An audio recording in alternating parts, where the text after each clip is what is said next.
On today's show, how the New York Knicks battled through injuries and adversity to claim the number 2 seed in the Eastern Conference, and who's the better matchup for their first round of playoff series, a rematch with the Miami Heat or a date with Joel Embiid and the Philadelphia 76ers. It's all coming up on today's Locked On NBA. You are Locked On NBA, your daily NBA podcast. Part of the Locked On Podcast Network, your team every day.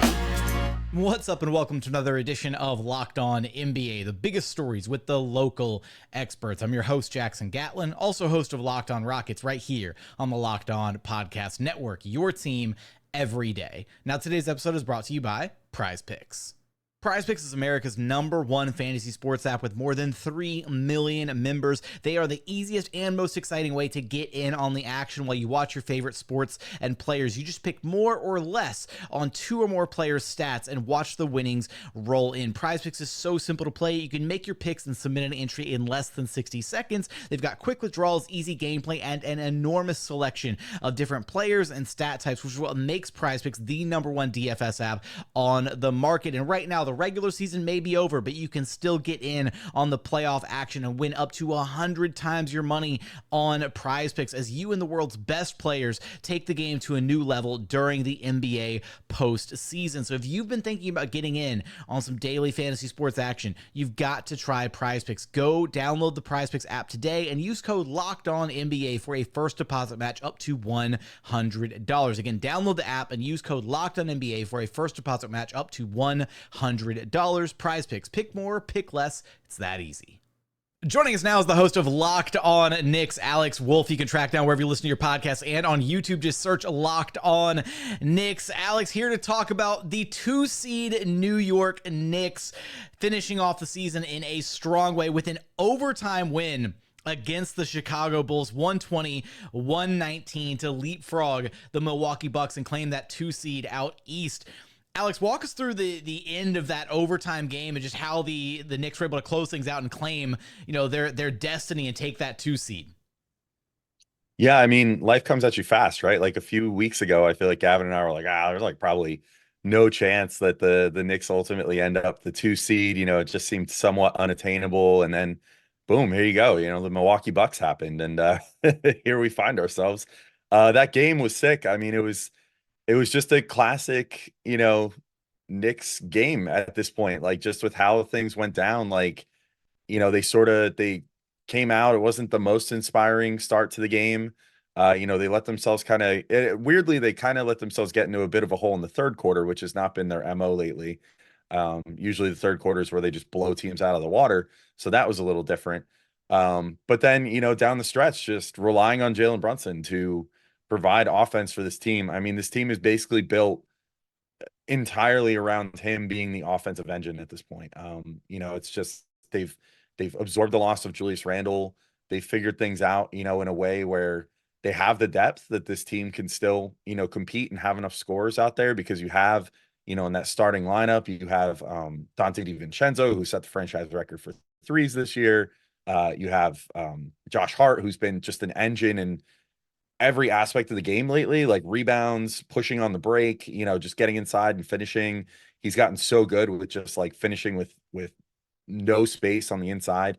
And then Anunoby obviously hitting from the corners and delivering like the big dunks and stuff that he does off cuts. Hartenstein running things out of the high post. Like, you kind of saw a little bit of all that, but mostly down the stretch of this game, it was just Jalen Brunson, go out there, win this game, get us the 2 seed.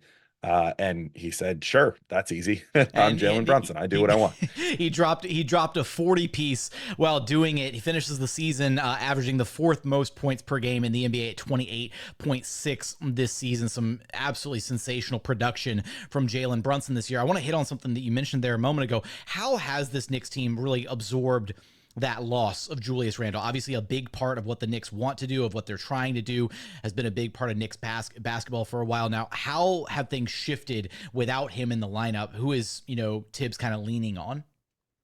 I think it's definitely leaning on Brunson. I think that basically what you've seen happen with the Knicks since Randle's been hurt is that they went from, I don't want to say that like Brunson and Randle where he played your turn, my turn. Like, it was a little more complex than that, but a lot of times, like, it was kind of your turn, my turn. Like, Brunson will bring it down and, get things started. And then sometimes he would bring it down, but like immediately give it to Randle, and Randle would kind of run a possession.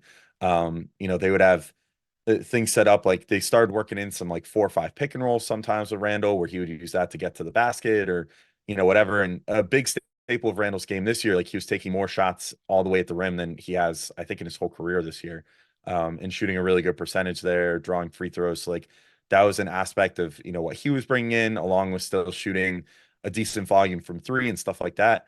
And that allowed Brunson to utilize his off-ball skills more at that time. Like he's actually a really talented off-ball player too. He's sort of got that like Steph Curry quality to him in that regard, where like, yes, he's a great dominant one-on-one scorer, but he also knows what to do if he doesn't have the ball in his hands, and, can find his spots and take spot up threes and stuff like that. Whereas now it's essentially just every single time down the floor, it's all revolving around what Jalen Brunson's doing. We saw maybe a couple possessions down the stretch of this game where they sort of changed the MO a little bit and, said, hey, like, let's have Josh Hart bring it down and give Brunson at least a few seconds off on this possession or whatever. And they do that from time to time. They'll have Hart or DiVincenzo bring it down. And a lot of times that'll just be to save Brunson from the full court pressure and everything too. And then get it into his hands in the half court there and let him cook. But yeah, that's pretty much been it. And it's just been the reason it's working is because so many of the other guys on the team are plus shooters now, and the Knicks finally have actualized shooters on the team rather than theoretical ones. Like I feel like as much as I loved like some of the younger guys on the team, like RJ Barrett and Emmanuel Quickly, Quentin Grimes that were on the team before, they were always so theoretical with their shooting, where they would get hot for a while, but then they would get phenomenally cold for stretches of the season. And that would really harm the Knicks, like, because you'd be relying on that production, and, they would shoot 60% from three for a month and then 30% for another month, and it's like you can't have that amount of fluctuation.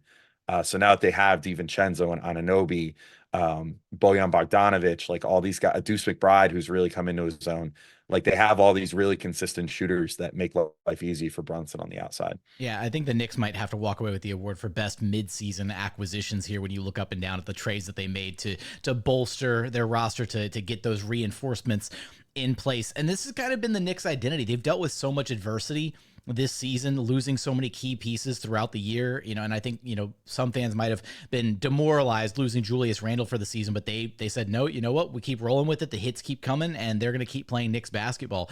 And their reward for finishing with the 2 seed is an eventual date with either A, the Miami Heat, the team that eliminated them in last year's playoffs, or B, the Philadelphia 76ers, who, let's face it, for all intents and purposes, they are not a play-in team. They are a team that lost the reigning MVP in Joel Embiid and slid considerably in the standings. So that is a Sixers team that is quite a bit better than a traditional play-in opponent. So Alex, I ask you this right now. We've got to go through the play-in bracket, the gauntlet, and figure out which teams are going to settle into which spots, who makes the cut, who doesn't. But when you're looking at this, the season just ended, which of these two teams is the better matchup for the Knicks moving forward, and why? Man, it's kind of tough because I feel like if you're just looking at it in a vacuum, I would say the Heat, because I just feel like they're a slightly like top to bottom talent. They're not quite there mostly because they don't have a Joel Embiid. But I think I actually would rather face the Sixers. If for nothing else than just the results of the season. Like from the time that the Knicks got Anunoby, like they kicked off the Anunoby era by absolutely waxing the Sixers in that first game. And that was full strength, both teams. That was Joel Embiid wasn't hurt yet, and wasn't out with his injury. Julius Randle was still there, whatever. But they've also just played them really well this entire year. Like they went 3-1 against them throughout the season. And there was differing circumstances for them, at those times. But like a couple of the games, like both teams were pretty well injured, and whatever. So it's a little hard to like get a fair shake out of like what to expect there. But I think the Knicks are uniquely well equipped to like make Embiid's life hard. They have Hartenstein who plays, really great defense at the center spot, but they also have Mitchell Robinson, who's always given Embiid fits at the center spot, and who's one of the few guys that like Embiid will actually like name check a bit, like in post-game interviews and whatever, and be like, no, he made my life really hard tonight. Because Mitch can just stick with him like very few centers can. And then they've pressed Achua, who's, if they want to go for a smaller look, they can do that and maybe try to just kind of like run and beat off the floor a bit, while not losing too much in like the rebounding and rim protection department. So I just think they're uniquely equipped to take Embiid sort of out of the game. And then also they have Anunoby to throw on, if you need to throw him on Tyrese Maxey for some possessions, you can. Or you can have Josh Hart on him and then have Anunoby come over and help or whatever. There's a lot of different options, and I just think the Knicks are pretty well equipped to beat the Sixers, honestly. So I guess we'll see. But a part of me kind of wants Miami just for the revenge factor, but I do think that my rational brain says the Sixers are probably a better matchup. Will the Knicks be able to get some revenge against the Heat if they face them, or will they be dealing with the reigning MVP Joel Embiid and the Sixers in the first round? How will they match up with whoever their eventual first round opponent is? You're going to have us covered for all of that and so much more over at Locked On Knicks. Alex, thanks for stopping by Locked On NBA with me. Of course, always happy to come by, and especially to gloat.